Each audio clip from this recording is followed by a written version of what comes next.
Hey everyone, welcome to Third Eye and Truth. This is a space for clarity, intuition, and grounded truth, where we slow down enough to hear what's real beneath the noise. Before we begin, I just want to say something. This conversation is not about blaming anyone, it's just about listening. I have two teenagers myself, and I feel it's important to get this message out there. This episode is for the kids who feel too much, the teens who are tired of pretending they're okay, and for the parents who feel like they're losing touch with the world that changed too fast. Today's kids are not broken. They are growing up inside constant noise, emotional noise, digital noise, global noise, and their nervous systems are trying to survive it. So today, let's just slow down, take a breath, and talk about what it really feels like to grow up in the middle of all this chaos. If you're between the ages of 12 and 16, I know this world doesn't feel calm or safe right now. It feels unpredictable, loud, and chaotic.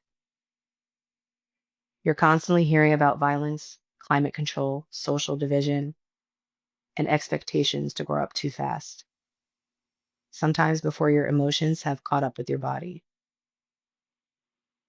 And what adults don't always realize is that your body feels these things before your mind can explain them. Anxiety doesn't come from weakness, it comes from awareness without protection. And for parents listening, trying to understand why their child seems anxious, angry, distant, or withdrawn, hear this gently. Your child isn't failing, their nervous systems are overloaded. This generation is processing more information in one day than previous generations processed in years. They don't need more pressure to be strong. They need more permission to feel safe. Spiritually speaking, chaos doesn't just live in the news or on a screen. It lives in the body. When the world feels unstable, the body goes into survival mode, even if nothing is immediately wrong. That's why so many young people feel tired without reason, anxious without words, and numb when they're told they should care more. Numbness is not apathy, it's protection. There are thoughts many kids carry quietly, like, is the world going to be okay? Why does everything feel so serious? Why do adults seem stressed that tell us not to worry? And who am I allowed to be in all of this? These are not childish thoughts, they are deeply human ones.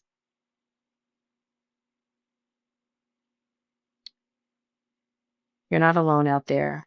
You are protected and watched over, no matter what your fate is. You're not responsible for fixing the world. You are allowed to grow slowly. You are allowed to not have answers. You are allowed to feel confused, overwhelmed, and unsure. And you're allowed to be who you are. Your job is to stay connected to what feels calm inside of you. And for parents, sometimes the most spiritual thing you can do is listen without correcting. Safety doesn't come from solutions, it comes from being present. When a child feels emotionally safe, their spirit can breathe. This season is about slowing the noise, naming the feelings, and remembering that connection is more powerful than control. Calm is not weakness, it's wisdom. In the next episode, we'll talk about identity and why so many young people feel pressure to define themselves before they've had the space to discover who they truly are.